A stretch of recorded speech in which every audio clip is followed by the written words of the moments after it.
അപ്പോൾ എല്ലാവർക്കും നമസ്കാരം. മാർഗത്തിൻ്റെ മനോഹരമായ എപ്പിസോഡിലേക്ക് എൻ്റെ എല്ലാ പ്രിയ കൂട്ടുകാർക്കും വളരെ ഹൃദ്യമായ സ്വാഗതം. നമ്മൾ നിൽക്കുന്ന ഒരു കൊക്കോയുടെ ചൂടാണ്. ഇപ്പം നമുക്കറിയാം, ശരിക്കും പറഞ്ഞു കഴിഞ്ഞാൽ ഒരുപാട് കർഷകർ കൊക്കോ കൃഷിയിൽ നിന്ന് പിന്മാറി അത് നഷ്ടവിളയാണെന്നൊക്കെ പറഞ്ഞിട്ട് ഉപേക്ഷിക്കുന്ന ഒരു കാലഘട്ടമാണ്. ശരിക്കും എന്താണെന്ന് ചോദിച്ചു കഴിഞ്ഞാൽ ഈ കൊക്കോയ്ക്ക് ഒരു ഡിമാൻഡില്ല എന്നുള്ള ഒരു വലിയ കാര്യം തന്നെ കർഷകർ പറയുന്നുണ്ട്. അപ്പോഴാണ് ഒരു ഗ്രാമം മൊത്തം കൊക്കോ കൃഷിയിലേക്ക് തിരിഞ്ഞ് നല്ല രീതിയിൽ വരുമാനം ഉണ്ടാക്കുന്നത്. അതിൻ്റെ ഈ ഒരു പ്രദേശത്ത് മങ്കുവ എന്ന് പറയുന്നത് മുരിക്കാശ്ശേരിക്ക് അടുത്ത്, നമ്മുടെ ഇടുക്കിയിലെ മുരിക്കാശ്ശേരിക്ക് അടുത്ത് മങ്കുവ എന്ന് പറഞ്ഞൊരു പ്രദേശമാണ്.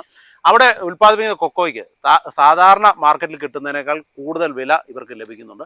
അതിനോടൊപ്പം തന്നെ ഇവിടെ ഒരുപാട് കൊക്കോ കർഷകർ ഈ ഒരു പ്രദേശത്തേക്ക് വന്നു കഴിഞ്ഞാൽ ഇവിടെ ഏറ്റവും കൂടുതൽ കൃഷി ചെയ്യപ്പെടുന്ന വിള എന്ന് പറയുന്നത് തന്നെ കൊക്കോയാണ്. അപ്പോൾ ആ വിശേഷങ്ങളൊക്കെയാണ് നമ്മൾ മകരക്കൊയ്ത്തിലൂടെ പങ്കുവയ്ക്കാൻ പോകുന്നത്. നമ്മുടെ കൂടെ ഒരു അടിപൊളി കർഷകനുണ്ട്. അദ്ദേഹത്തിൻ്റെ പേര് ജോമറ്റ് എന്നാണ്. ജോമറ്റിനെ നമുക്ക് പരിചയപ്പെട്ടുകൊണ്ട് ആരംഭിക്കാം. അപ്പോൾ ജോമറ്റെ, വിശേഷങ്ങളൊക്കെ ഒന്ന് പറയാമോ?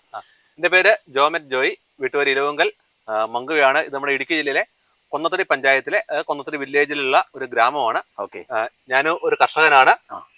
ഗ്രാമം എന്ന് പറഞ്ഞാൽ നിസ്സാരമായിട്ട് ഞാനത് ഇടയ്ക്ക് കയറുവാണ്, കുഴപ്പമില്ലോ? ഇല്ലല്ല. അപ്പോൾ ഞാൻ ഗ്രാമം എന്ന് പറഞ്ഞു കഴിഞ്ഞാൽ നിസ്സാരമായിട്ട് നമ്മൾ അങ്ങനെ പറയരുത്. എന്താ വെച്ചാൽ നല്ലൊരു ആറ്, ഒരു പുഴ, അങ്ങനെ എന്താ പറയുക, നല്ല ഗ്രാമീണ ഭംഗിയുള്ള ഒരു സ്ഥലമാണ്. നമ്മൾ ഇങ്ങോട്ട് വരുമ്പോൾ തന്നെ എനിക്ക് ഏറ്റവും കൂടുതൽ അട്രാക്ഷൻ തോന്നിയൊരു സാധനമുണ്ട്. ഒരു നാടിന്റെ എന്താ പറയുക ഏറ്റവും സ്ഥിരാകേന്ദ്രം എന്ന് പറയുന്ന ഒരു വായനശാലയാണ്. എല്ലായിടത്തും ഇപ്പൊ പല നാട്ടിലും ഇത് കാണാറില്ല. ഇവിടെ വരുമ്പോൾ നമ്മൾ ആദ്യം കാണുന്ന ഒരു വായനശാലയാണ്. അപ്പൊ അതിന്റെ ഒരു പ്രസിഡന്റ് കൂടിയാണ്. സെക്രട്ടറിയാണ് ജോമറ്റ്. ഇപ്പൊ വായിക്കാൻ ആളുകളെ കിട്ടാറില്ല എന്നുള്ളത് അതെ, അതൊരു സത്യാവസ്ഥയാണ്. നമ്മുടെ ഇവിടുത്തെ വായനശാലയുടെ പേര് ജയ്ഹിന്ദ് ലൈബ്രറി മങ്കുവയാണ്. അത് നമ്മുടെ ഇടുക്കി താലൂക്ക് ലൈബ്രറി കൗൺസിലിൽ രജിസ്റ്റർ ചെയ്തിരിക്കുന്നതാണ്. ഇതുപോലെ ഞാൻ ഈ ലൈബ്രറിയുടെ സെക്രട്ടറിയാണ്. അതോടൊപ്പം തന്നെ ഇടുക്കി താലൂക്ക് ലൈബ്രറി കൗൺസിലിന്റെ എക്സിക്യൂട്ടീവ് മെമ്പർ കൂടിയാണ്. എന്തായാലും നമ്മുടെ കൊക്കോ കൃഷിയായിട്ട് ബന്ധപ്പെട്ടുള്ള കാര്യങ്ങൾ അതിന് മുമ്പ് ജോമറ്റിനെ നമുക്ക് പൂർണ്ണമായിട്ട് പരിചയപ്പെടാനുണ്ട്. കാരണം ജോമറ്റ് ഒരു അധ്യാപകനായിരുന്നു. എനിക്ക് തോന്നുന്നത് മുരിക്കാശ്ശേരി പാവനാത്മ കോളേജിലെ ഒരു ലെക്ചറർ ആയിരുന്നു. History department. അപ്പോൾ ജോമറ്റ് അതൊക്കെ വേണ്ടെന്ന് വെച്ചിട്ടാണ് ഈ കൃഷിയിലേക്ക് ഇറങ്ങിയത്. ഇപ്പൊ നിങ്ങൾക്ക് ഏകദേശം കൊക്കോ കൃഷിയുടെ ഒരു വരുമാനം, അതിന്റെ ലാഭം ഒക്കെ മനസ്സിലായിട്ടുണ്ടാവും എന്ന് വിശ്വസിക്കുന്നു. ഇനി പറയൂ ജോമറ്റ്, കാര്യങ്ങളൊക്കെ പറയൂ. വെറുമൊരു വനവൃക്ഷം എന്ന നിലയിൽ നിന്ന് മാറി ഇന്ന് ലോകമെങ്ങും കൃഷി ചെയ്യപ്പെടുന്ന ഒരു വിളയാണ് കൊക്കോ മരങ്ങൾ. കൊക്കോ ബീൻസിനെ ഒരു പാനീയ വിളയായി ആദ്യം കൃഷി ചെയ്തു തുടങ്ങുന്നത് മായൻ എന്ന മെക്സിക്കൻ ആദിവാസി വിഭാഗമാണ്. അതുമായി ബന്ധപ്പെട്ട് ഒരു ഐതിഹ്യവും നിലവിലുണ്ട്. സ്വാദേറിയ ഭക്ഷണ വിഭവങ്ങൾ സുലഭമായി ലഭിച്ചിരുന്ന ഒരു മലയിൽ നിന്ന് ദൈവങ്ങൾ കണ്ടെടുത്ത ഒന്നാണ് കൊക്കോ എന്ന് മായന്മാർ വിശ്വസിക്കുന്നു. പിന്നീട് നൂറ്റാണ്ടുകൾക്ക് ശേഷം 1517 ഫെർണാഡോ കോർട്ടക്സ് എന്ന സ്പാനിഷ്കാരനാണ് കൊക്കോയിൽ നിന്നും ആദ്യമായി രുചികരമായ ഒരു പാനീയം നിർമ്മിക്കുന്നത്. പിന്നീട് ഒരു 50 വർഷം കഴിഞ്ഞാണ് ലണ്ടനിൽ ആദ്യത്തെ ഒരു ചോക്ലേറ്റ് ഹൗസ് പ്രവർത്തനം ആരംഭിക്കുന്നത്. എങ്കിലും 1960-70 കാലഘട്ടത്തിൽ ദക്ഷിണേന്ത്യയിൽ വ്യാപകമായി കൊക്കോ കൃഷി ചെയ്തു തുടങ്ങിയിരുന്നു. അക്കാലയളവിലാണ് കേരളത്തിലെ കർഷകർക്കിടയിലേക്ക് വലിയൊരു വാഗ്ദാനവുമായി കാഡ്ബറീസ് കമ്പനി എത്തുന്നത്. കൊക്കോ പരിപ്പിന് സാധാരണ ഉള്ളതിനേക്കാൾ 30% ഇരട്ടി വില കാഡ്ബറീസ് കമ്പനി ഉറപ്പു നൽകി. മറ്റ് ചെറുകിട കമ്പനികളും ഇടനിലക്കാരായ വിതരണക്കാരുമൊക്കെ ഇല്ലാതായതോടെ കൊക്കോയുടെ വിലയിൽ വൻ ഇടിവ് കർഷകർ നേരിടുകയും ചെയ്തു. ഇതോടെ കൊക്കോ മരങ്ങളും കൊക്കോ കായകളുമൊക്കെ മണ്ണിഞ്ഞ് വളമായി മാറി. എന്നാൽ ആ സ്ഥിതിവിശേഷമൊക്കെ മാറി കേരളം വീണ്ടും കൊക്കോ വിപണിയുടെ ആധിപത്യം നേടുന്നതായാണ് കണക്കുകൾ. 2012-13 കാലഘട്ടങ്ങളിൽ കേരളത്തിൽ ഉൽപ്പാദിപ്പിക്കപ്പെട്ട കൊക്കോയുടെ കണക്ക് 6136 ടണ്ണായിരുന്നത് ഒരു വർഷം പിന്നിട്ടപ്പോഴേക്കും 6320 ടണ്ണായി ഉയർന്നു. ബഹിരാഷ്ട്ര കുത്തക കമ്പനികൾ ആഭ്യന്തര വിപണിയിൽ കൊക്കോയുടെ വിലയിടിച്ചുവെങ്കിലും പിന്നീട് നിരവധി ചെറുകിട കമ്പനികൾ വന്നതോടെ ഇപ്പോൾ കൊക്കോയ്ക്ക് ലഭിക്കുന്നത് വിപണിയിൽ മികച്ച സ്വീകാര്യതയാണ്. അതിനൊപ്പം പടിഞ്ഞാറൻ ആഫ്രിക്കൻ രാജ്യങ്ങളിൽ കൊക്കോ ഉൽപ്പാദനം കുറഞ്ഞതോടെ ആഗോള വിപണിയിൽ കൊക്കോയ്ക്ക് ആവശ്യക്കാരും ഏറിയിരിക്കുന്നു. കൊക്കോ പരിപ്പുകൾ ഉപയോഗിച്ച് ജീവൻ രക്ഷാ ഔഷധങ്ങൾ നിർമ്മിക്കാമെന്ന് ഇപ്പോൾ കണ്ടെത്തിയിരിക്കുന്നു.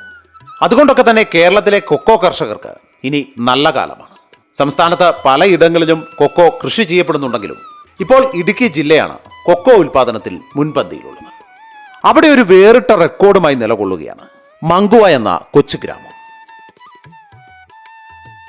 300ഓളം കർഷക കുടുംബങ്ങൾ അധിവസിക്കുന്ന ചിന്നാർ പുഴയുടെ തീരത്തെ മനോഹരമായ ഒരു കാർഷിക ഗ്രാമമാണ് മങ്കുവ.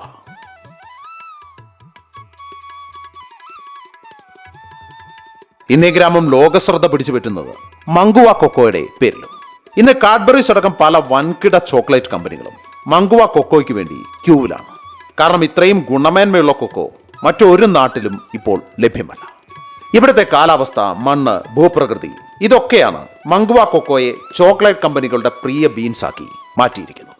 ഹാർഡ് ചോക്ലേറ്റുകൾക്ക് മുതൽ ഏറ്റവും മൃദുവായ ചോക്ലേറ്റുകൾക്ക് വരെ അനുയോജ്യമായ ഒന്നാണ് ഇവിടുത്തെ കൊക്കോ ബീൻസുകൾ. കൂടാതെ ഇവ ചോക്ലേറ്റുകൾക്ക് നല്ല നിറവും മണവും ഗുണവും ഒക്കെ നൽകുന്നു. മറ്റൊന്നുള്ളത് കമ്പനികൾക്ക് നഷ്ടശതമാനം കുറച്ച് മംഗുവ കൊക്കോ കായകൾ ചോക്ലേറ്റ് നിർമ്മാണത്തിനായി ഉപയോഗിക്കാം എന്നതാണ്. ഇതൊക്കെ കൊണ്ട് ഇന്ന് ലോക വിപണിയിൽ ശ്രദ്ധ നേടിയിരിക്കുകയാണ് മംഗുവ കൊക്കോ കായകൾ. ഇവിടുത്തെ ഹെക്ടർ കണക്കിന് ഭൂമിയിലാണ് കർഷകർ ഇന്ന് കൊക്കോ കൃഷി ചെയ്യുന്നത്. അതിനിടവിളയായി ജാതിയും റബ്ബറും തെങ്ങുമൊക്കെ ഇവർ പരിപാലിക്കുന്നുമുണ്ട്. അത്തരത്തിൽ കൊക്കോ ഉൽപാദനത്തിൽ മുൻപന്തിയിൽ നിൽക്കുന്ന ഒരു കർഷകനാണ് ജോമറ്റ് എന്ന ഈ യുവാവ്. MA വിദ്യാഭ്യാസവും കഴിഞ്ഞ് അധ്യാപന ജീവിതം വേണ്ടെന്ന് വെച്ച് ഇപ്പോൾ കൊക്കോ കൃഷിക്ക് വേണ്ടി ജോമറ്റ് മുന്നിട്ടിറങ്ങിയിരിക്കുകയാണ്. കൊക്കോ കൃഷി മാത്രമല്ല, റബ്ബറും ജാതിയും ഒക്കെ സ്വന്തം കൃഷിയിടത്തിൽ ഈ കർഷകൻ പരിപാലിക്കുന്നുണ്ട്. ഇന്നത്തെ കാലത്ത് റബ്ബർ മരങ്ങൾ നഷ്ടമല്ലേ എന്ന് ജോമറ്റിനോട് ചോദിച്ചാൽ ജോമറ്റിന് പറയാൻ ഉത്തരങ്ങൾ ഒരുപാടാണ്. ശാസ്ത്രീയമായ കൃഷിരീതികൾ, തൊഴിലാളികളെ ആശ്രയിക്കാതെയുള്ള പരിപാലനം, നൂതന മെഷീനറികളുടെ ഉപയോഗം, ഇതൊക്കെ കൊണ്ട് ഏറെ വരുമാനമുണ്ടാക്കി തരുന്ന ഒരു വിള തന്നെയാണ് റബ്ബർ എന്ന് ജോമറ്റ് പറയുന്നു. മറ്റൊരു കാര്യം കൂടി അഭിമാനത്തോടെ ഈ കർഷകൻ പറയുന്നുണ്ട്. ഇന്നീ നാട്ടിലുള്ളതിൽ എൻ്റെ പ്രായത്തിൽ റബ്ബർ ടാപ്പിംഗ് അറിയാവുന്ന ഒരേ ഒരാൾ ഞാൻ മാത്രമാണ്. ജോമറ്റിൻ്റെ ദിനചര്യ തുടങ്ങുന്നത് വെളുപ്പിനെ 4 മണി മുതലാണ്. ആദ്യത്തെ ജോലി ഇത് തന്നെ, ഈ റബ്ബർ ടാപ്പിംഗ്. അതൊരു നിസ്സാരമായ ജോലിയായി കാണരുത്. കാരണം വലിയൊരു മലഞ്ചെരുവിലാണ് ജോമറ്റിൻ്റെ കൃഷിഭൂമി. ആദ്യത്തെ റബ്ബർ മരവും അവസാനത്തെ റബ്ബർ മരവും തമ്മിൽ ഒരു 2 കിലോമീറ്റർ അകലവും കാണും. അതും കുത്തിറക്കത്തിൽ. ഇവിടെ നിന്ന് പാലെടുത്ത് അത് ഷീറ്റാക്കി മാറ്റുന്നവരെയുള്ള എല്ലാ പ്രക്രിയകളും ജോമറ്റ് എന്ന ഈ കർഷകൻ ഒറ്റയ്ക്കാണ് ചെയ്യുന്നത്. വല്ലപ്പോഴും സഹായത്തിനായി സഹധർമ്മിണിയെയും കൂടെ കൂട്ടും. ഇങ്ങനെ ഈ 5 ഏക്കർ കൃഷിഭൂമിയിലെ ഒട്ടുമിക്ക കാർഷിക ജോലികളും ജോമറ്റും ഭാര്യയും ചേർന്ന് നടത്തും. അതുകൊണ്ട് ഇവരുടെ ജീവിതത്തിൽ വെറുതെ കളയാൻ ഒരു സെക്കൻഡ് പോലും സമയം മിച്ചമില്ല എന്നതാണ് സത്യം. ഇപ്പോൾ റബ്ബറാണ് ജോമറ്റിന് ഏറ്റവും കൂടുതൽ ആദായം നൽകുന്ന വിളയെങ്കിലും ഭാവിയിൽ തന്റെ നാട്ടിലും കൃഷിയിടത്തിലും വിപ്ലവം ഉണ്ടാക്കാൻ പോകുന്നത് കൊക്കോയാണെന്ന് ജോമറ്റ് ഉറച്ച് വിശ്വസിക്കുന്നു. കൊക്കോ കൃഷി ഒരിക്കലും ഒരു നഷ്ടമാണെന്ന് നമുക്ക് പറയാൻ പറ്റില്ല. ഒരു കാലഘട്ടത്തിൽ കൊക്കോ കൃഷിയിൽ നിന്ന് ആൾക്കാർ പിന്നോക്കം പോയിരുന്നു. എന്നാലും സമീപകാലത്ത് അതായത് ഒരു 10 വർഷത്തിനിടകൊണ്ട് ആൾക്കാർ വീണ്ടും കൊക്കോയിലേക്ക് തിരിച്ചു വന്നിട്ടുണ്ട്. അതിൻ്റെ ഒരു പ്രധാന കാരണം എന്ന് വെച്ചാൽ ഒരിക്കൽ നഷ്ടപ്പെട്ടു പോയ കൊക്കോയുടെ ഡിമാൻഡ് വീണ്ടും നല്ല രീതിക്ക് തന്നെ ആയിട്ടുണ്ട്. കാരണം നമുക്കറിയാം, ഞാനും നിങ്ങൾ ഉൾപ്പെടുന്ന യുവജന സമൂഹം അല്ലെങ്കിൽ നമ്മുടെ കുട്ടികൾ ശരിക്കും ചോക്ലേറ്റിനോട് വളരെ താല്പര്യം കാണിക്കുന്ന ഒരു കാലഘട്ടം. അതുപോലെ നമ്മളിപ്പോൾ ഒരു വീട്ടിലേക്ക് പോകുമ്പോഴായാലും ഒരു ഗിഫ്റ്റ് ആയിട്ട് പോലും പണ്ട് മിഠായി വാങ്ങുന്നതിന് പറയുന്നത് ചോക്ലേറ്റിലേക്ക് മാറി. അപ്പോൾ തീർച്ചയായിട്ടും ചോക്ലേറ്റിന്റെ ഡിമാൻഡ് ഓരോ ദിവസം കൂടി വരുന്നുണ്ട്. ആ ഒരു മാറ്റം നമ്മുടെ കൊക്കോ കൃഷിയെയും കൊക്കോ കർഷകരെ സംബന്ധിച്ചിടത്തോളം വളരെ ഉപകാരപ്രദമാണ്. ജോമറ്റ്, ഞാൻ പറഞ്ഞുകൊണ്ട് ചോദിക്കണം. ഇപ്പൊ ഈ എന്താ പറയാ, ഞാൻ ആദ്യം പറഞ്ഞ പോലെ തന്നെ ഒരുപാട് കർഷകർ ഈ ഒരു മേഖലയിൽ നിന്ന് പിന്മാറിപ്പോയി. എന്താന്ന് വെച്ചാൽ ഇതിന്റെ വിലയിലുണ്ടായ ഏറ്റക്കുറച്ചിലുള്ള വില നഷ്ടമാണ് എന്നുള്ള ഒരു ഇതാണ്. ഇപ്പൊ ഇതെങ്ങനെയാണ് ഇത് പ്രോഫിറ്റബിൾ ആയി നമ്മൾ നിലനിർത്തുന്നത്? കാരണം ഇപ്പോൾ കൊക്കോയ്ക്ക് ഒരു ആവറേജ് ഒരു 50 രൂപ കൊക്കോയ്ക്ക് കിട്ടിക്കഴിഞ്ഞാൽ നമുക്ക് കർഷകരെ സംബന്ധിച്ചിടത്തോളം അത് മെച്ചമാണ്. പിന്നെ കൊക്കോയുടെ മറ്റൊരു മെച്ചം എന്താണെന്ന് വെച്ച് കഴിഞ്ഞാൽ, കൊക്കോ നമ്മൾ ഇപ്പൊ ഈ നിൽക്കുന്ന പഴുത്ത കൊക്കോ, ഈ കാ നമ്മള് ഇന്ന് ഇത് പറിച്ചെടുത്തു. ഇത് പറിച്ചെടുത്ത് ഇത് പൊട്ടിച്ച് നമ്മൾ കൊടുത്തു കഴിഞ്ഞാൽ ഇന്ന് വൈകുന്നേരം തന്നെ നമുക്ക് ഇതിന്റെ പൈസ കിട്ടും. ബാക്കി ഏതൊരു കാർഷിക വിളയെ സംബന്ധിച്ചിടത്തോളം ഇപ്പം ഒരു കുരുമുളകായാലും അത് പറിച്ച് ഉണക്കി എടുത്ത് കൊടുക്കുന്നു, കാലതാമസം വരുന്നു. ഇപ്പൊ നമുക്ക് കൊപ്ര കൊടുക്കുകയാണെങ്കിൽ തേങ്ങ അത് പൊട്ടിച്ച് ഉണക്കി എണ്ണയായതിനു ശേഷം നമുക്ക് അതിന് നല്ല വില കിട്ടും. ഇപ്പൊ ജാതിക്ക അതാണെങ്കിൽ ഉണക്കി എടുക്കുക. അങ്ങനെയുള്ള കാര്യങ്ങൾ നോക്കുമ്പോൾ ഇപ്പൊ ഞാൻ റബ്ബർ കർഷകൻ കൂടിയാണ്. പിന്നെ റബ്ബർ കൃഷികൾക്ക് താരതമ്യം ചെയ്ത് കഴിഞ്ഞാൽ പോലും റബ്ബർ ടാപ്പ് നടത്തി അതിന്റെ പാല് എടുത്ത് ഷീറ്റാക്കി അത് ഉണക്കി കൊണ്ട് കൊടുത്തു കഴിയുമ്പോഴേക്കും ഏറ്റവും കുറഞ്ഞ ഒരു 15 ദിവസം കഴിയും. നേരത്തെ കൊക്കോയെ സംബന്ധിച്ചിടത്തോളം ഇന്ന് രാവിലെ നമ്മൾ കൊക്കോ പറമ്പിൽ നിന്ന് പോയി പറിച്ചെടുക്കുന്നു, ഇത് വൈകുന്നേരം പൊട്ടിച്ച് കടയിൽ കൊടുത്തു കഴിഞ്ഞാൽ നമുക്ക് അതിന്റെ പൈസ കിട്ടും. പക്ഷേ പിന്നെ മംഗുവയെ സംബന്ധിച്ചിടത്തോളം വേറെ കുറച്ച് പ്രത്യേകത കൂടി ഉണ്ട് കേട്ടോ, കൊക്കോ ഈ വില കൂടുതൽ കിട്ടാൻ. ഓക്കെ, നമുക്ക് ആ ഒരു വിശേഷങ്ങളാണ് പറയുന്നത്. കൊക്കോയുടെ വിശേഷങ്ങൾ, മംഗുവയുടെ പ്രത്യേകത, മംഗുവ കൊക്കോയുടെ സവിശേഷതകൾ. അതൊരു ഇനമല്ല കേട്ടോ, അത് ആദ്യമേ തന്നെ പറയാം. മംഗുവ കൊക്കോ എന്ന് പറയുന്ന ഒരു ഇനമല്ല. പക്ഷെ ഇവിടെ കൃഷി ചെയ്യപ്പെടുന്ന ഈ കൊക്കോ ഒരേ ഇനം തന്നെയാണ് അല്ലേ? അതെ, കൂടുതൽ ഒരേ ഇനമാണ്. പിന്നെ വ്യത്യസ്ത ഇപ്പൊ നാടൻ കൊക്കോ അതില് ഇതുപോലെ കിളുത്ത് വരുന്ന പുതിയ കമ്പില് ബഡ് ചെയ്ത് ഒരു കൊക്കോയെ തന്നെ 2 ഇനം കൊണ്ടുവരുന്നുണ്ട്. നാടൻ കൊക്കോയും ഉണ്ട്, അതോടൊപ്പം തന്നെ ബഡ് കൊക്കോ കൂടി ചേർത്ത് വരുന്നുണ്ട്. ഓക്കെ, നമുക്ക് ആ ഒരു വിശേഷങ്ങളാണ് അറിയുന്നത്. മംഗുവയിലെ കൊക്കോയ്ക്ക് വില കൂടുതൽ കിട്ടുന്ന ഒത്തിരിയേറെ ആൾക്കാർ ചോദിക്കുന്നുണ്ട്. അതിന്റെ കാരണം എന്താണെന്ന് വെച്ചാൽ മംഗുവയില ഉള്ള കൊക്കോ കർഷകർ കൂടുതലും ജൈവ കൃഷി രീതിയാണ് അവലംബിക്കുന്നത്. നമ്മുടെ മംഗുവ തന്നെ ആയാലും ഞങ്ങളൊരു 75ഓളം കർഷകര് ഒരു ഗ്രൂപ്പായിട്ട് ചേർന്ന് ഒരു ജൈവ സർട്ടിഫിക്കേഷൻ ഞങ്ങൾ കിട്ടിയിട്ടുണ്ട്. അപ്പോൾ അതിന്റെ ഫലമായിട്ട് നമ്മുടെ ഈ കൊക്കോ എടുക്കുന്നതിനായി അടിമാലിയിലുള്ള high range organic producers society എന്നുള്ള ഒരു കമ്പനിയുണ്ട്. അങ്ങനെ നോക്കുമ്പോൾ ഇത് ജൈവ കൃഷി ഉൽപ്പാദിപ്പിക്കുന്ന കൊക്കോ ആയതുകൊണ്ട് ഈ കൊക്കോയ്ക്ക് നമ്മുടെ ഓപ്പൺ മാർക്കറ്റിനെക്കാളും എപ്പോഴും ഒരു 15 മുതൽ 20 രൂപ വരെയുള്ള മാർജിൻ നമുക്ക് കിട്ടുന്നുണ്ട്. തീർച്ചയായിട്ടും ആ 20 രൂപ കിട്ടുന്നതിന്റെ പേരിൽ ഒത്തിരിയേറെ കർഷകർ കൊക്കോയിലേക്ക് വീണ്ടും തിരിച്ചു വരുന്നുണ്ട്. അപ്പം നമുക്ക് ഈ വർഷമാണ് 88 രൂപ വരെ കൊക്കോയ്ക്ക് കിട്ടിയ ഒരു സമയം ഉണ്ടായിരുന്നു. അത് ആ സമയത്ത് നമ്മുടെ ഓപ്പൺ മാർക്കറ്റിൽ 68, 65 ഉണ്ടായിരുന്നുള്ളൂ. 20 രൂപയുടെ വ്യത്യാസം എന്ന് പറയുമ്പോൾ 100 കിലോ കൊക്കോ കൊടുക്കാൻ പറ്റുന്ന ആളെ സംബന്ധിച്ചിടത്തോളം 2000 രൂപ ഒറ്റ ദിവസത്തിൽ വ്യത്യാസം കിട്ടുകയാണ്. അപ്പോൾ അതും കൊക്കോ കൃഷിയിലേക്ക് ആൾക്കാർ തിരിച്ചു വരുന്നതിന് നല്ലൊരു കാരണമാണ്. കാരണം ഇപ്പോൾ നമുക്ക് അറിയാം, ഇപ്പം മറ്റുള്ള റബ്ബർ കൃഷിയോ ഒക്കെ ആണെങ്കിൽ പോലും അതിൽ നിന്ന് ഇപ്പം റബ്ബർ നട്ടു ഒരു 7 വർഷം 8 വർഷം ആകുമ്പോൾ അതിന് ഉൽപ്പാദനം എടുക്കാൻ സമയമാകുന്നു. ആ സമയത്ത് നല്ല ടാപ്പിംഗ് തൊഴിലാളികളെ കിട്ടാനില്ലാത്ത അവസ്ഥ വരുന്നു. അതേസമയത്ത് കൊക്കോയാണെങ്കിൽ എത്രയും ബുദ്ധിമുട്ട് വരുന്നില്ല. കൊക്കോ നമ്മൾ നട്ട് ഒരു 4-ാം വർഷം കായാകുന്നുണ്ട്, 5 വർഷമൊക്കെ ആകുമ്പോൾ നല്ല രീതിക്ക് ഉൽപ്പാദനം കിട്ടും. അപ്പം അങ്ങനെ നമ്മൾ താരതമ്യം ചെയ്യുമ്പോൾ കൊക്കോയ്ക്ക് മറ്റുള്ള കൃഷികളെ അപേക്ഷിച്ച് നോക്കുമ്പോൾ കൊക്കോയ്ക്ക് ഒരു വരുമാനമാണ്. പിന്നെ ഒരു സ്ഥിര വരുമാനം രീതി തന്നെയാണെന്ന് പറയാം. ഇപ്പം നമുക്ക് കുറേ ചിലവുകളുണ്ട്, എന്നാൽ പോലും ഞാൻ പറഞ്ഞില്ല, ഒരു ആഴ്ചയിൽ സാധാരണ 8 ദിവസം കൊണ്ടാണ് കൊക്കോയുടെ വിളവെടുപ്പ് നടത്തുന്നത്. അപ്പം അങ്ങനെ നമ്മൾ നോക്കി കഴിയുമ്പോൾ ഇടയ്ക്ക് ഓഫ് സീസൺ ഉണ്ട്, എന്നാലും ആവറേജ് ഒരു വരുമാനം നമുക്ക് എപ്പോഴും കൊക്കോയിൽ നിന്ന് കിട്ടുന്നുണ്ട്. ജോമറ്റ, ഇപ്പൊ ജൈവ കൃഷി എന്ന് പറഞ്ഞു കൊക്കോയുടെ, അതെന്താണെന്ന് വിശദീകരിച്ച് പറയാമോ? എങ്ങനെയാണ് ഈ ജൈവ കൃഷി എന്ന് പറയുന്നത്? ജൈവ കൃഷി എന്നതുകൊണ്ട് ഉദ്ദേശിക്കുന്നത് നമ്മുടെ കൊക്കോ തോട്ടത്തില് അല്ലെങ്കിൽ നമ്മുടെ കൃഷിയിടത്തില് രാസവസ്തുക്കള് അല്ലെങ്കിൽ രാസവളങ്ങള് പരിപൂർണമായിട്ട് നമ്മൾ ഒഴിവാക്കുന്നു.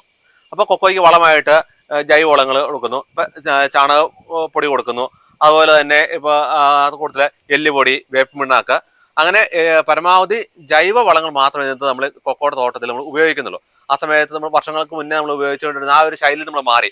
രാസവളങ്ങൾ, കീടനാശിനികൾ, അതിൻ്റെ വേറെ ഗുണം എന്താ വെച്ച് കഴിഞ്ഞാൽ നമ്മൾ അങ്ങനെ സംസ്കാരം രൂപപ്പെടുത്തിയിരിക്കുകയാണ്. കാരണം നമ്മൾ പരമാവധി രാസവസ്തുക്കൾ നമ്മുടെ കൃഷിയിടത്തിൽ നിന്ന് ഒഴിവാക്കി നിർത്തുന്നു. അങ്ങനെ ചെയ്യുമ്പോൾ നമ്മുടെ കൃഷിയിടം കുറച്ചുകൂടി ഫലപുഷ്ടമായി മാറുന്നുണ്ട്. നമുക്കറിയാം, ഇപ്പം നമ്മുടെയൊക്കെ ഈ കൃഷിയിടത്തിൽ ഒന്ന് പരിശോധിച്ച് കഴിഞ്ഞാൽ മണ്ണിര എവിടെ വേണമെങ്കിലും കാണാൻ പറ്റും. ഒരു കാലഘട്ടത്തിൽ മണ്ണിര നമ്മുടെ പറമ്പിൽ അല്ലെങ്കിൽ നമ്മുടെ കൃഷി സ്ഥലത്തുനിന്ന് അന്യം ആയി പോയിക്കൊണ്ടതാണ്. പക്ഷെ ഇപ്പോൾ ഈ ജൈവ കൃഷി വന്നതിന് ശേഷം നമ്മുടെയൊക്കെ പറമ്പുകളിൽ ആവശ്യത്തിന് മണ്ണിരയെ കാണാനുണ്ട്. അത് നമ്മുടെ കൃഷിയിടം വീണ്ടും പ്രകൃതിയിലേക്ക് തിരിച്ചു വന്നതിന്റെ നല്ലൊരു ഉദാഹരണമാണ്. അതാണ് കൂടുതൽ ജൈവ കൃഷി എന്ന് ഉദ്ദേശിക്കുന്നത്. അങ്ങനെ മൊത്തത്തിൽ നമ്മുടെ ഒരു പ്രദേശം തന്നെ ഒരു ജൈവ മേഖലയിലേക്ക് അല്ലെങ്കിൽ വീണ്ടും പഴയ പ്രകൃതിയിലേക്ക് തിരിച്ചു വരുന്നതിന്റെ ഒരു ഉദാഹരണമാണ് ഈ ജൈവ കൃഷി രീതി ഇങ്ങനെ സ്വീകരിച്ചുകൊണ്ട് പോരുന്നത്. ഈ മംഗോ മൊത്തം അങ്ങനെയാണോ കൃഷി ചെയ്യുന്നത്? എല്ലാവരും ഈ ജൈവ കൃഷിയിലാണ്? നമുക്ക് മംഗോയിലെ ഒരു 90% കർഷകരും ജൈവ കൃഷി രീതിയിലാണ് ഇപ്പോൾ കൃഷി ചെയ്തു പോകുന്നത്. ഈ ജൈവ കൃഷി എന്ന് പറഞ്ഞാൽ കൊക്കോയ്ക്ക് ജൈവ കൃഷി മാത്രം സാധ്യമാണോ? രാസവളങ്ങളുടെ ആവശ്യം കൊക്കോയ്ക്ക് ഇല്ലേ? ഇപ്പോൾ ശാസ്ത്രീയമായ രീതിയിൽ പറയുമ്പോൾ രാസവളങ്ങൾ ചേർക്കണമെന്ന് പറയുന്നുണ്ട്. പിന്നെ ഇടയ്ക്ക് മണ്ണ് പരിശോധിച്ച് കഴിഞ്ഞ് കഴിഞ്ഞാൽ നമുക്കറിയാം മണ്ണിൽ ഏത് മൂലകങ്ങളാണ് കുറവുള്ളതെന്നൊക്കെ അറിയാൻ പറ്റും. അപ്പം അതനുസരിച്ച് ജൈവപരമായിട്ടുള്ള വളങ്ങൾ ഇന്ന് മാർക്കറ്റിൽ കിട്ടാനുണ്ട്. അപ്പം അങ്ങനെയുള്ള വളങ്ങൾ കൃഷിക്കാർ കണ്ടെത്തി അതാണ് കൂടുതലും പ്രയോഗിക്കുന്നത്. ജൈവ കൃഷി കൊണ്ട് തന്നെ നമുക്ക് നല്ല വിളവ് കിട്ടുമോ? അതിനകത്ത് എങ്ങനെയാണെന്ന് പറയാം. ജൈവ കൃഷിയുമായിട്ട് ബന്ധപ്പെട്ട തുടക്കത്തിലെ വിളവ് കുറവായിരിക്കും. ഒരു കുറച്ച് വർഷങ്ങൾക്ക് കൊണ്ടേ ആ രീതിയിലേക്ക് ആകത്തുള്ളൂ.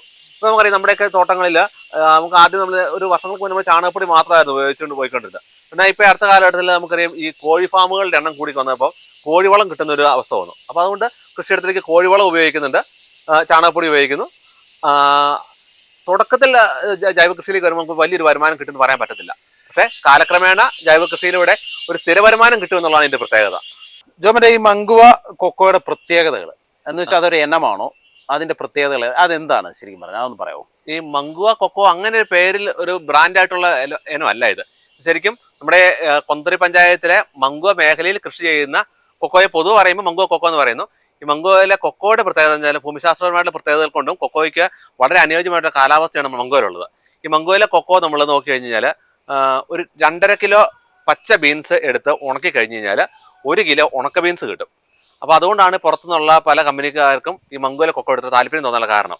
മറ്റ് ഇപ്പോൾ ഇടുക്കിയിലാണെങ്കിൽ പോലും മറ്റ് പല സ്ഥലങ്ങളായിട്ട് നമ്മൾ താരതമ്യം ചെയ്ത് കഴിഞ്ഞാൽ 3 കിലോ പച്ചപ്പരിപ്പ് അല്ലെങ്കിൽ പച്ച ബീൻസ് എടുത്ത് ഉണക്കി കഴിയുമ്പോഴായിരിക്കും ഈ 1 കിലോ ഉണക്ക ബീൻസ് കിട്ടുന്നത്. അതേസമയത്ത് മംഗോയില 2.5 കിലോയ്ക്ക് കിട്ടും. അത് വേനൽക്കാലം ഒക്കെ ആണെങ്കിൽ ഒരു 200-300 2.25 കിലോയ്ക്ക് വരെ 1 കിലോ ഉണക്ക ബീൻസ് കിട്ടും.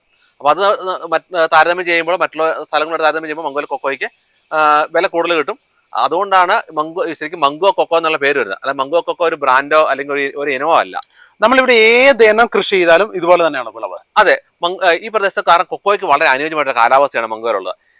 ഈ അടുത്ത കാലഘട്ടത്തിൽ ഇച്ചിരി മാറ്റം വന്നിട്ടുണ്ട് എന്നാൽ പോലും പക്ഷേ കൊക്കോയ്ക്ക് വളരെ അനുയോജ്യമായിട്ടുള്ള കാലാവസ്ഥ മംഗോയിലുണ്ട്. മഴക്കാലം ആകുമ്പോഴേക്കും കായ്ക്ക് ചീച്ചൽ രോഗമൊക്കെ ഉണ്ടാകുന്നുണ്ട്. പക്ഷെ അതിനിപ്പോൾ ആൾക്കാർ വളരെ ഫലപ്രദമായിട്ട് കുമിൾനാശിനി അടിക്കുന്ന അല്ലെങ്കിൽ നമ്മുടെ തുരിശ് അടിക്കുന്ന ആ ഒരു ശൈലിയിലേക്ക് തിരിച്ചു വന്നിരിക്കുകയാണ്. പൊതുവെ ഈ വർഷം കൊക്കോയ്ക്ക് ഒരു 5 വർഷത്തിന് ഇടകൊണ്ട് ഏറ്റവും കൂടുതൽ ഉൽപ്പാദനം കിട്ടിയ വർഷം എന്ന് പറയുന്നത് 2023 ആണ്. നമുക്കറിയാം 2018 പ്രളയത്തിന് ശേഷം കാലാവസ്ഥ നല്ല വ്യതിയാനം വന്നു. കൊക്കോയുടെ ഉൽപ്പാദനം തീർത്തും കുറഞ്ഞു പോയിരുന്നു. എന്നാൽ അതിൽ 5 വർഷത്തിന് ശേഷം വീണ്ടും ഈ വർഷം വളരെ നല്ല രീതിക്ക് മംഗോയിലെ കർഷകർക്ക് കൊക്കോ കിട്ടി. അതിൻ്റെ ഒരു ഉദാഹരണം നമുക്ക് തന്നെ പറയാം. ഒരാഴ്ചയിൽ നമ്മുടെ മംഗോയിൽ നിന്ന് തന്നെ 5000 കിലോ കൊക്കോയാണ് ഇവിടുന്ന് നമ്മുടെ ഹോപ്സ് കമ്പനി ഇവിടുന്ന് കളക്ട് ചെയ്തുകൊണ്ട് പോയത്. ആവറേജ് 2000-3000 കിലോ ആയിരുന്നു ഒരാഴ്ച കിട്ടിക്കൊണ്ടിരുന്നത്.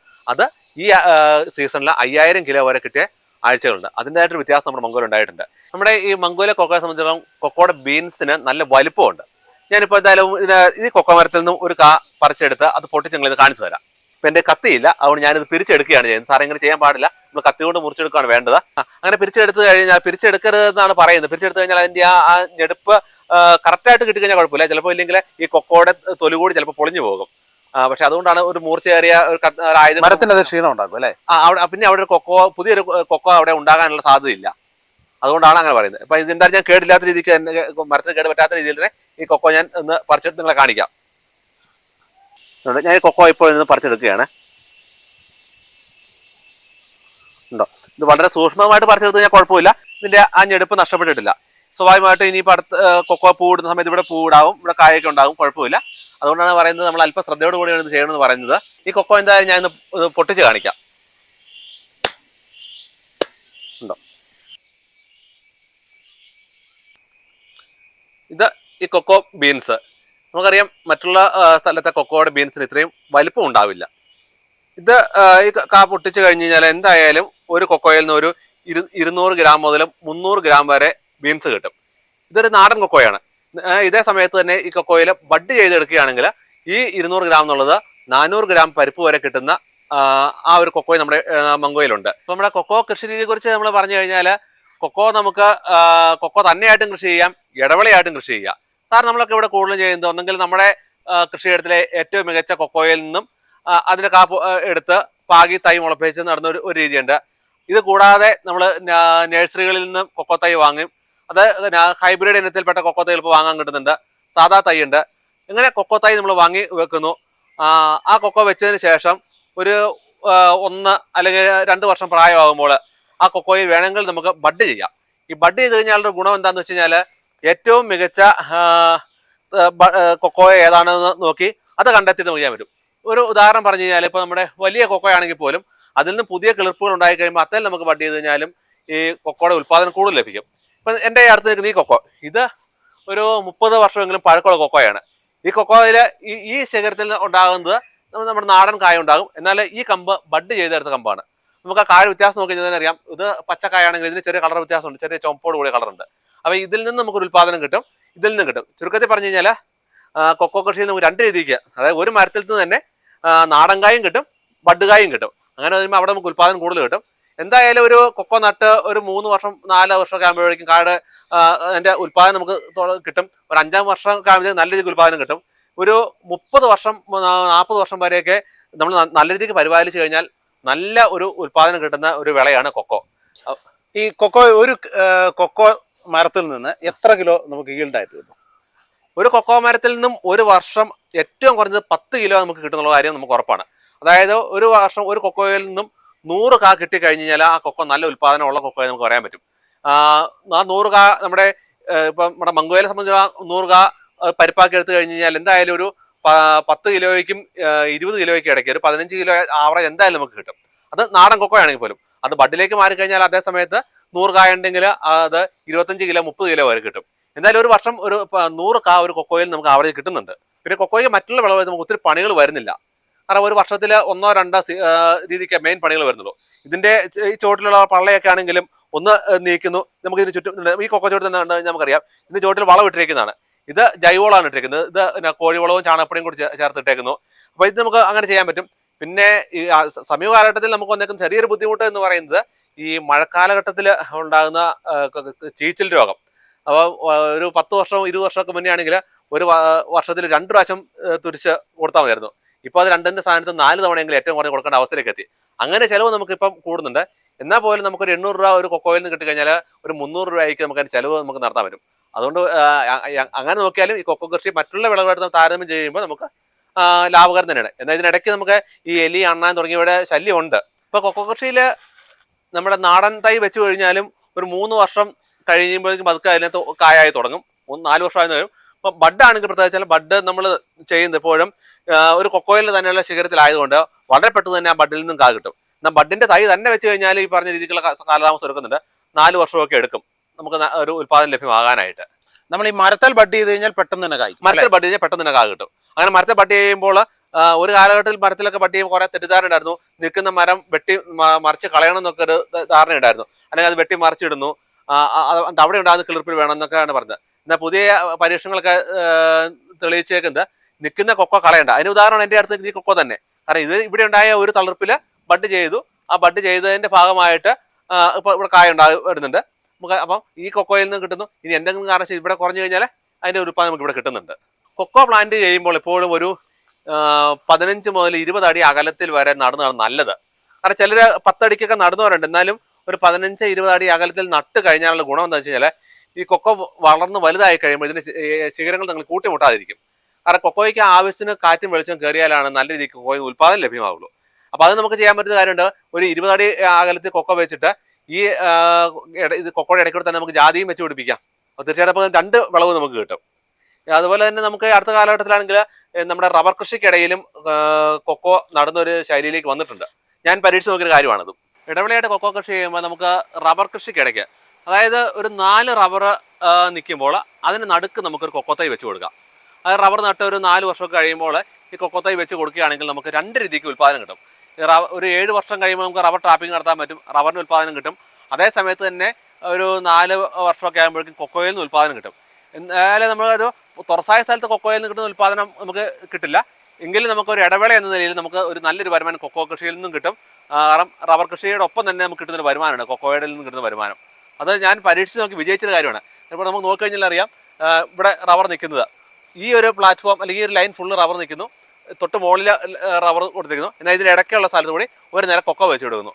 അങ്ങനെ 2 പ്ലാറ്റ്ഫോമിൻ്റെ ഇടയിൽ ഒരു നിര കൊക്കോ കൂടി വെച്ച് കൊടുത്തു കഴിയുമ്പോൾ നമുക്ക് ഒരു ഇടവിള കൃഷിയിൽ നിന്ന് തന്നെ ഒരു നല്ലൊരു വരുമാനമാണ് കിട്ടുന്നത്. ഇത് ശരിക്കും നല്ലൊരു വിജയമായിട്ട് എനിക്ക് തോന്നുന്നു. ഈ കൊക്കോയ്ക്ക് അന്നേരം ഷെയ്ഡ് ഒരു പ്രശ്നമല്ലേ? ഇല്ല, കൊക്കോയ്ക്ക് ഷെയ്ഡ്, കാരണം റബ്ബറിന് അമിതമായിട്ടുള്ള ഒരു ഷെയ്ഡ് റബ്ബറിൽ നിന്ന് ഉണ്ടാകുന്നില്ല. കാരണം റബ്ബറിൻ്റെ ഒരു സീസൺ സമയത്ത് റബ്ബറിൻ്റെ ഇല പൊഴിക്കുന്നുണ്ട്. ഇല്ലേ പോലെ നമുക്ക് കൊക്കോയെ ഇത്രയും ഈ 4 റബ്ബറിൻ്റെ നടുക്ക് ഒരു കൊക്കോ വെച്ച് കഴിയുമ്പോൾ നമുക്ക് ആ ആവശ്യത്തിന് കൊക്കോയ്ക്ക് കാറ്റും വെളിച്ചം കിട്ടാനുള്ള ഒരു അന്തരീക്ഷം ഉണ്ട് അവിടെ നമുക്ക്. അപ്പം നമ്മളിന്ന് പ്രധാനമായിട്ട് മംഗുവ കൊക്കോയും അതിൻ്റെ വിശേഷങ്ങളും അവിടുത്തെ ഭൂപ്രകൃതിയും അവിടുത്തെ കാര്യങ്ങളൊക്കെയാണ് പരിചയപ്പെട്ടത്. അപ്പോൾ അവിടുത്തെ ആ വിളയ്ക്ക് എന്തുകൊണ്ടാണ് ഇത്രയധികം വിലയുള്ളതെന്നും അതുപോലെ തന്നെ അതിൻ്റെ ഒരു പ്രത്യേകതയും എങ്ങനെയാണ് അത് കൃഷി ചെയ്യുന്ന കാര്യങ്ങളൊക്കെയാണ് നമ്മളോട് ജോമറ്റ് പങ്കുവെച്ചത്. അപ്പോൾ ജോമറ്റ് നമുക്ക് ഇതങ്ങ് അവസാനിപ്പിച്ചാലോ? ആയിക്കോട്ടെ. എങ്ങനെ ഉണ്ടായിരുന്നു നമ്മുടെ പ്രോഗ്രാം? നന്നായിരിക്കുന്നു. ഓക്കെ. കാരണം നമ്മൾ നല്ല രീതിക്ക് എല്ലാ പരമാവധി നമ്മൾ ശ്രമിച്ചിട്ടുണ്ട്. ഇതുമായിട്ട് വിട്ടുപോകാത്ത കാര്യങ്ങളെല്ലാം കർഷകർക്ക് പ്രയോജനപ്രദമായ രീതിയിൽ പറയാൻ വിട്ടുണ്ട്. ഇനി ഏത് സമയത്തും കർഷകർക്ക് നമ്മുടെ മംഗോയിലേക്ക് സ്വാഗതം. മംഗോയിൽ വരാം, ഇവിടുത്തെ കൃഷി രീതികളൊക്കെ വന്ന് പഠിക്കാം അല്ലേ? വരാം, മംഗോയിൽ കാണാം. ഇനി കൊക്കോയുമായി ബന്ധപ്പെട്ട കൂടുതൽ കാര്യങ്ങൾ അറിയണമെങ്കിൽ മംഗോയിലെ കർഷകർ ഇപ്പം എന്നോട് പോലെ തന്നെ ഒത്തിരിയേറെ കർഷകരുണ്ട് ഇവിടെ. ഇപ്പം നമ്മളിന്ന് ചാനലിന് വേണ്ടിയിട്ട് ഞാൻ മാത്രം ഇവിടെ വന്നുള്ള കൂട്ടായ്മ തന്നെയാണ്, കർഷക കൂട്ടായ്മ തന്നെ. പിന്നെ ഇവിടെ വേറൊരു കാര്യം കൂടെ ഉണ്ട്. നമ്മൾ അപ്പോൾ അടുത്ത ആഴ്ച ആ എപ്പിസോഡ് കാണിക്കുന്നുണ്ട്.